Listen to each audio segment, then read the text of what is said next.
Hingga kini, obrolan soal Ganjar Pranowo dan Puan Maharani masih saja menghiasi berbagai opini yang dilansir oleh beberapa media online. Misalnya saja artikel yang ditulis Satria Bagus yang disadur dari redaksi Indonesia.com dengan judul Tes Ombak, Ganjar menjemput Hilal ke PDIP.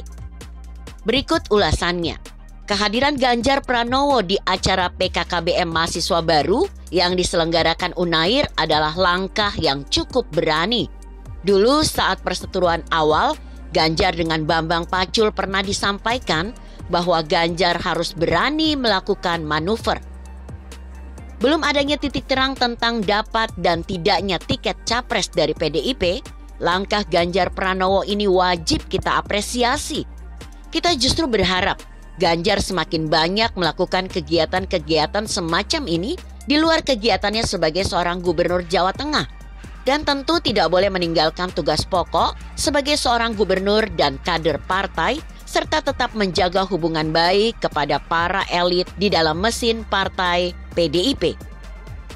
Walaupun kesannya terlambat, langkah ini sekaligus sebagai cara untuk tes ombak bagaimana reaksi PDIP terhadap kegiatan yang dilakukan Ganjar ini. Mengingat ultimatum pernah disampaikan oleh Hasto bahwa kader tidak boleh offside melakukan kampanye tanpa seizin partai. Sehingga secara tidak langsung statement ini ingin membatasi ruang gerak Ganjar Pranowo di luar kegiatannya sebagai seorang gubernur dan mempunyai wilayah yang sangat terbatas, Jawa Tengah. Melihat gelagat Bu Mega dan elit PDIP akhir-akhir ini dengan manuver politik yang dilakukan Puan Maharani menunjukkan bahwa Bu Mega dan mesin politik pusat serius cenderung mencoba mendorong Puan Maharani untuk diusung sebagai capres di 2024 nanti.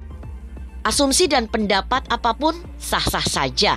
Mau mengatakan dan menganggap ini adalah bagian dari strategi PDIP, ya sah-sah saja.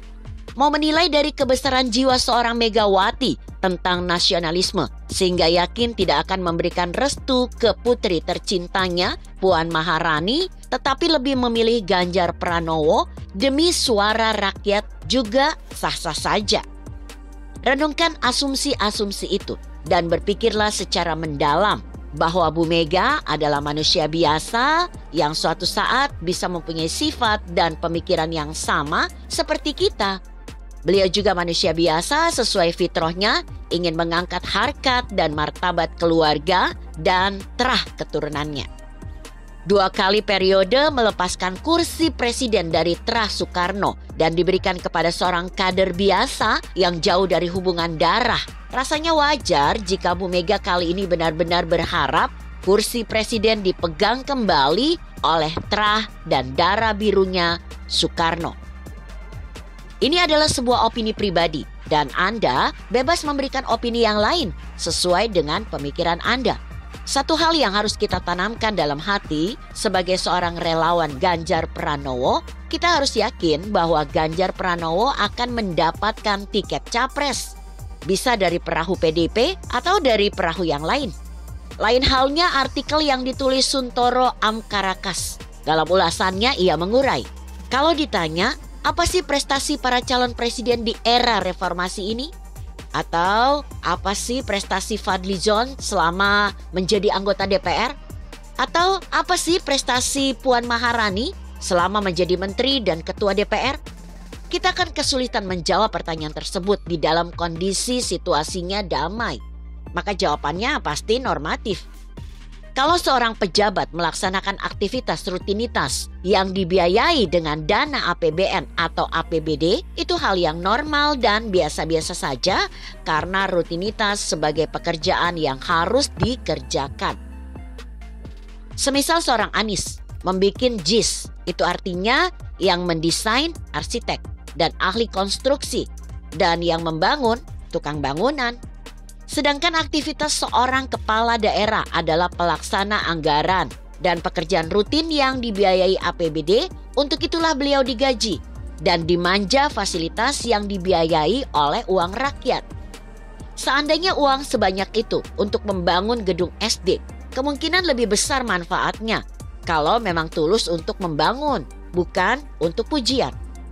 Jadi apa itu prestasi? Hanya ada 2 capres pada zamannya yang secara nyata berjasa luar biasa terhadap bangsa dan negara, yaitu Soekarno pada era kolonial dan Soeharto pada era keganasan komunis. Sedangkan kisah pribadi selanjutnya ketika menjabat menjadi urusan sejarah. Maka sangat aneh kalau Trimedia Panjaitan menanyakan prestasi Ganjar Pranowo selama menjadi gubernur Jawa Tengah. Bukankah prestasinya sama seperti Trimedia, standar seorang pejabat? Sepertinya pertanyaan yang agak memojokkan di LC, padahal keduanya sesama kader PDIP. Ganjar dengan hasil survei 4% terpilih menjadi gubernur di Jawa Tengah disebabkan oleh mayoritas simpatisan PDIP.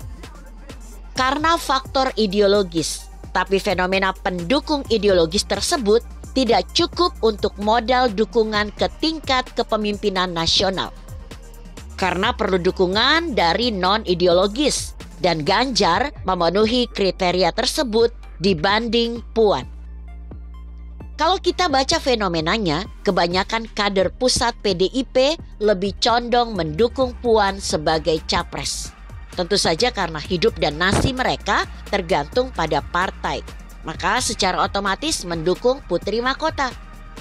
Lalu kalau pertanyaannya dibalik, apa prestasi Puan Maharani? Mereka tak bisa menjawab juga. Atau hanya jawaban klise, yaitu Puan berhasil menduduki posisi tertinggi di DPR. Mereka tidak paham bahwa rakyat tidak melihat kedudukan ketua DPR sebagai prestasi. Mereka digaji terlalu tinggi dibandingkan kemanfaatannya bagi rakyat. Berkompetisi dalam merebut kepemimpinan nasional tidak melulu diukur secara matematis. Karena memilih adalah unsur rasa. Tidak setiap orang dipaksa memilih berdasarkan kriteria kepintaran, kecerdasan, prestasi, dan sebagainya.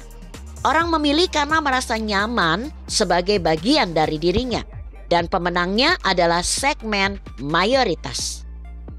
Begitu kira-kira. Bagaimana menurut Anda? Jika Anda berpendapat lain, tuliskan komentar Anda di bawah ini. Saya Emma, Karisma 90.